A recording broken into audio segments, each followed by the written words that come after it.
Намасте.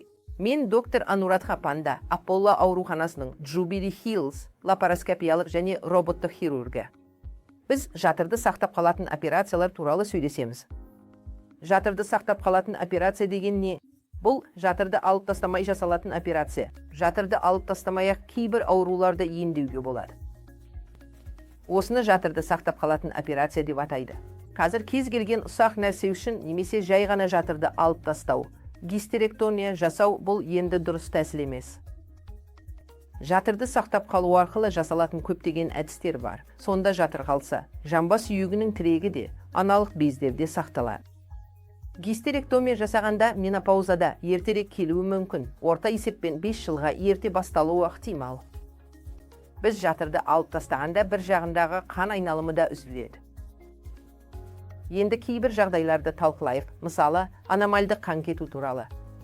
Әйелдерде аномальды қан кету полиптерге немесе миомаларға байланысты болуы мүмкін. Егер миома жатыр қуысына шығып тұрса, біз әлі де гистероскопия жасай аламыз. Гистероскопия бұл жатырдың ішіне телескоп енгізу процедурасы. Біз полип немесе миома бар жоғын көреміз. Ал қазіргі жаңа әдістердің көмегімен полипті алып тастай аламыз. Арнайы құралдар мен энергия құрылғылары арқылы полипті кесіп немесе миоманы резекциялап, сіздің жағдайыңыз жақсарады.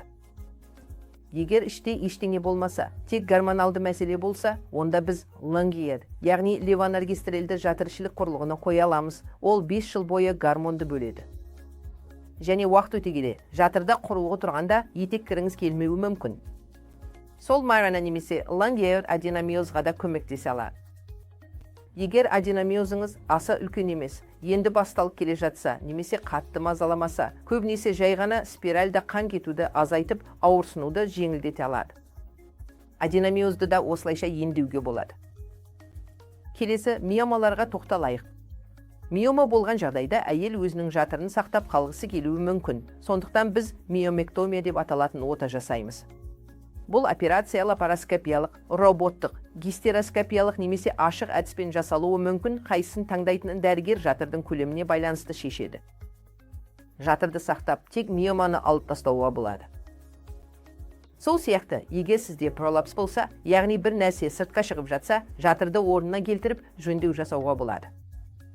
Біз гистеропексия деп аталатын операция жасаймыз. Оны лапароскопиялық, қынап арқылы немесе роботтық әдіспен жасауға болады. Бұл күрделірек операция, бірақ оны жасауға болады, және жатырды сақтап қалуға мүмкіндік бар. Сондықтан, мұны бәріңіз түсінуіңіз керек.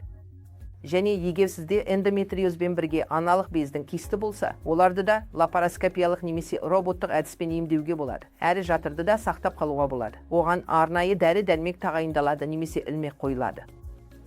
Сондықтан түсіну керек, кей адамдар келіп, мен жатырды алдырғым келеді деп сұрайды. Бұл отбасы толық болды екен деп, міндетті түрде ағзаны алып тастау керек деген сөз емес.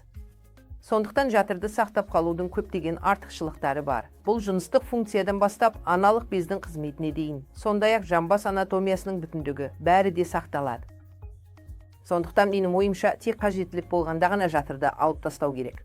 Әрдайым дәрігермен кеңесіп, жатырды сақтап қалуға немесе жатырды сақтау операцияларын жасауға болатынын сұрауға болады. Рахмет.